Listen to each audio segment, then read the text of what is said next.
മലയാളത്തിന്റെ ഭാവഗായകൻ പി ജയചന്ദ്രന് കലാകേരളം യാത്രാമൊഴിയേകി.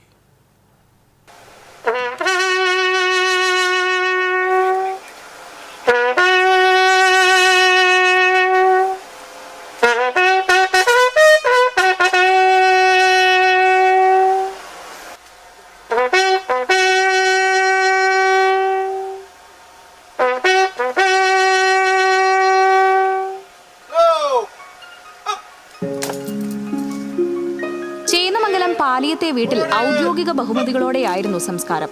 പോലീസിന്റെ guard of ഓണറിന് ശേഷം മകൻ ദിനനാഥൻ ചിതയ്ക്ക് തീകൊളുത്തി. ജയചന്ദ്രനെ പാട്ടുകാരനെ ഉണർത്തിയ പാലിയത്തെ മണ്ണിലാണ് ഇനി നിത്യഹരിത ഗായകന്റെ അന്ത്യവിശ്രമം. നിശ്ചയിച്ച സമയത്തേക്കാൾ നേരത്തെയായിരുന്നു സംസ്കാര ചടങ്ങുകൾ നടന്നത്. സംഗീതാസ്വാദകരടക്കം വൻ ജനാവലിയാണ് സംസ്കാര ചടങ്ങിൽ സാക്ഷ്യം വഹിച്ചത്. ശനിയാഴ്ച രാവിലെ 8 മണിയോടെയാണ് ഭൗതിക ശരീരം പൂങ്കുന്നത്തെ വീട്ടിൽ നിന്നും ചേന്നമംഗലത്തേക്ക് കൊണ്ടുപോയത്. യാത്രാമധ്യേ ജയചന്ദ്രൻ പഠിച്ച ഇരിങ്ങാലക്കുട നാഷണൽ ഹയർ സെക്കൻഡറി സ്കൂളിൽ ഭൗതിക ശരീരം പൊതുദർശനത്തിന് വെച്ചു. 1 മണിക്കൂറോളം പൊതുദർശനത്തിന് വെച്ച ഭൗതികദേഹം 10:30 ചേന്നമംഗലത്തെത്തിച്ചു.